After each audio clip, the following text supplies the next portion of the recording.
ఓం నమో శ్రీ లక్ష్మీవేంకటేశ్వరాయ శ్రీ మహాగణాధిపతి నమః. దేవం వందే జలధి శరదిం దేవతా సార్వభౌమం వ్యాసపృష్ఠ భువన విదిత యస్య వాహాది వాహాః. ప్రేక్షకులకు నమస్కారాలు తెలియజేస్తూ మనం ఈ వారం రాశి ఫలాలు తెలుసుకుందాం. 27/7/2025 నుంచి 2/8/2025 వరకు ఉన్న గ్రహాల యొక్క పరిస్థితులు అనుసరించి మనం రాశి ఫలాలు తెలుసుకుందాం.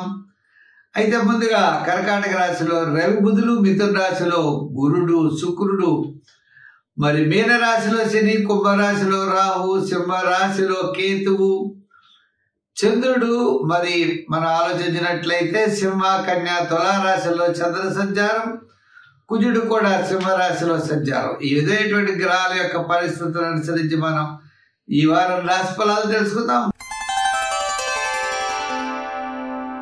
ధనుర్రాశి. ఈ ధనుర్రాశి వారికి గురుడి యొక్క బలం చాలా అనుకూలంగా ఉంది, మిగిలిన గ్రహాల యొక్క బలం సామాన్యంగా ఉంది. అంటే అర్ధాష్టమ శని ప్రభావం అనేది, అష్టమంలో రవి బుధులు ఉన్నారు.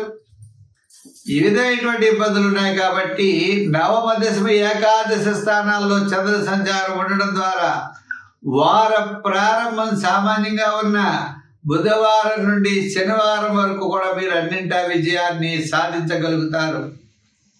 కుటుంబార్థిక సంతానపరమైన వ్యవహారాలు ప్రోత్సాహకరంగా ఉంటాయి. బుద్ధిమిత్రుల యొక్క సహాయ సహకారాలు ఉంటాయి. వార ప్రారంభంలో పనులు ఆలస్యం అవుతాయి. వారపు మధ్య నుండి వారాంతం వరకు సర్వత్రా విజయాన్ని మీరు పొందగలుగుతారు. ఉద్యోగస్తులకి శ్రమకు తగిన గుర్తింపు ఉంటుంది. రాజకీయ నాయకులకి పర్వాలేదు. వృత్తుల పరంగా ఉన్న వారికి ఆర్థిక పరమైన డెవలప్మెంట్స్ ఖచ్చితంగా కనబడుతున్నాయి. ఈ వృత్తుల్లో కూడా బుధవారం నుండి శనివారం వరకు మంచి బిజినెస్ చేయగలుగుతారు. వ్యాపారాత్మకంగా మనం చూసినా వ్యాపారపరమైన ఆర్థిక లావాదేవీలు బుధవారం నుండి శనివారం వరకు చాలా బ్రహ్మాండంగా జరుగుతాయి. జనరల్, కిరాణా, మెడికల్, ఫ్యాన్సీ, లోహ, యంత్ర, వాహన, చేతి వృత్తి పరివారు, కార్మికులకి, సంచార వ్యాపారస్తులకి, చిన్న చిన్న వ్యాపారాలు చేసుకునే వారికి అందరికీ కూడా ఈ వారం చాలా ప్రోత్సాహకరంగా ఉన్నది. పాత బకాయిలు రావడం, కాస్త డబ్బులు అడ్జస్ట్మెంట్ అవ్వడం, చికాకులు తగ్గడం, తద్వారా కాస్త సంతృప్తికరంగా ఉంటుంది. అంటే మనం అప్పులన్నీ పోవు కానీ కాస్త సంతృప్తిగా ఉండే పరిస్థితులు అయితే కనపడుతున్నాయి. అంచేత ఈ రాశి వారు తప్పనిసరిగా సంఖ్యల్లో మనం ఎక్కువగా వాడేటువంటి సంఖ్య 3వ నెంబర్ వాడండి. రంగుల్లో ఎరుపు రంగు వాడండి.